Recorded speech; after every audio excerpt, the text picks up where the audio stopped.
Hello, again, everything to do with autism.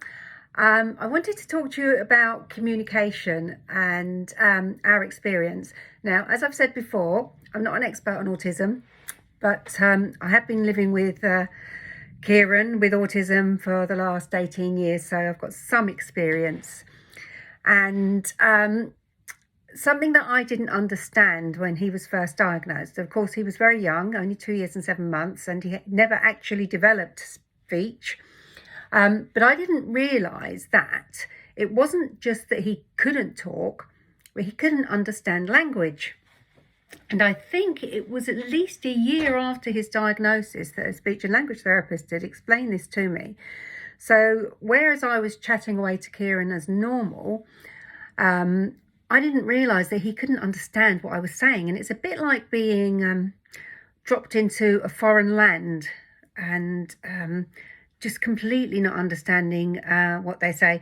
And I often think a long time ago, I was in Paris with my sister, and she speaks much better French than I do. But we needed to ask where the toilets were.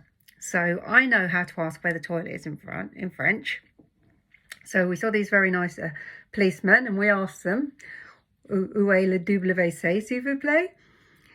And that was great, because I understood what I was saying. I understood what I needed to know. I didn't understand a word that he replied.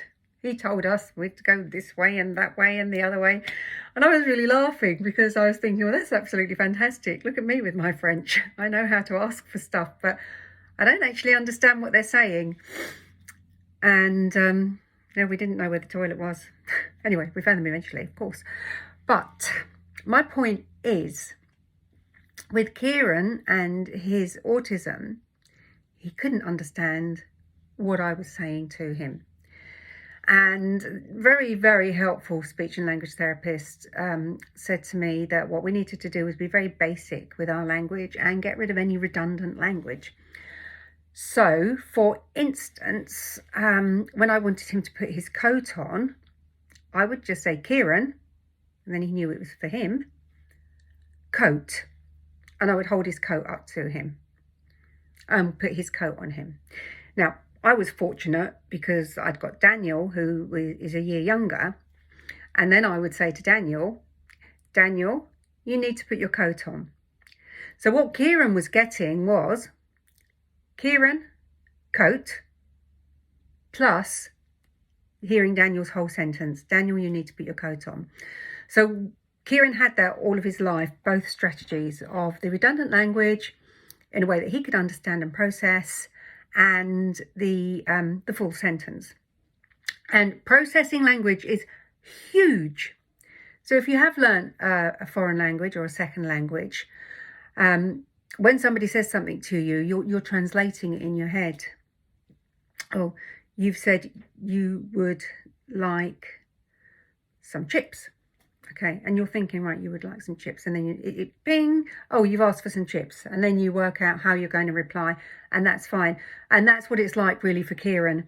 When we would ask him something, he would have to really work hard to try and work out in his head what we actually meant, especially if he was feeling anxious or distressed at the time. It would be even harder. And you know yourself, if you're upset about something and you just need quiet and people keep talking to you, you want to explode. And that's what it would be like for Kieran. So we would have to use redundant language, and we would have to give him time to process.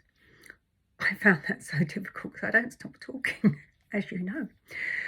But I did learn when he was younger, really simple sentence, time to process.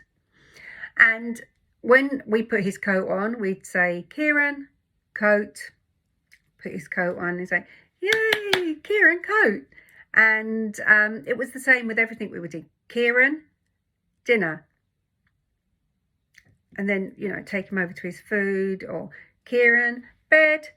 And we would use like the appropriate Makaton sign for what we were showing him, or we would use the PEX symbol because we used to use a lot of PEX with him when he was younger to reinforce the message, because a visual reinforcer really does help when you're trying to process language.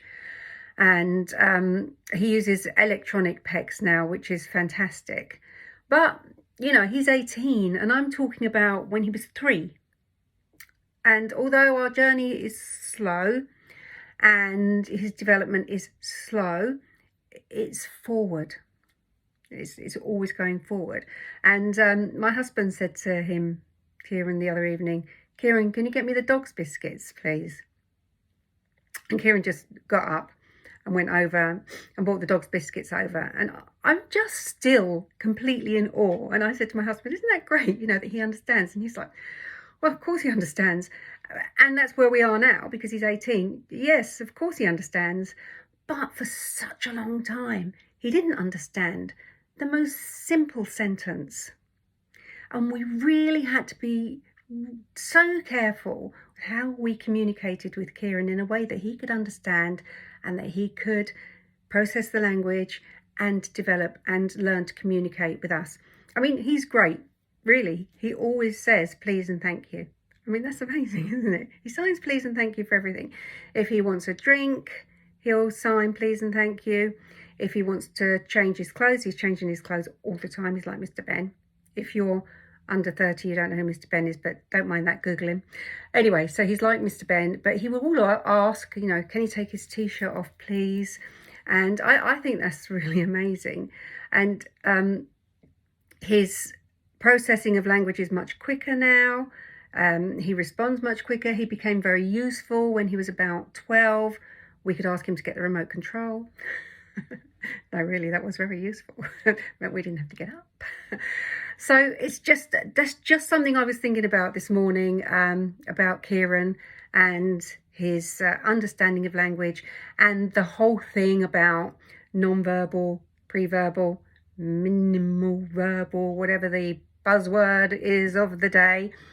It's not just about the ability to speak. It's about the ability to understand and process language. So if you have got a little one who has got some communication issues, or if you're working in a school and you're working with a little one who isn't communicating verbally, just remember that they might not understand what you're saying and they're going to need a lot more time to process the language. Okay, I shall see you soon. God bless.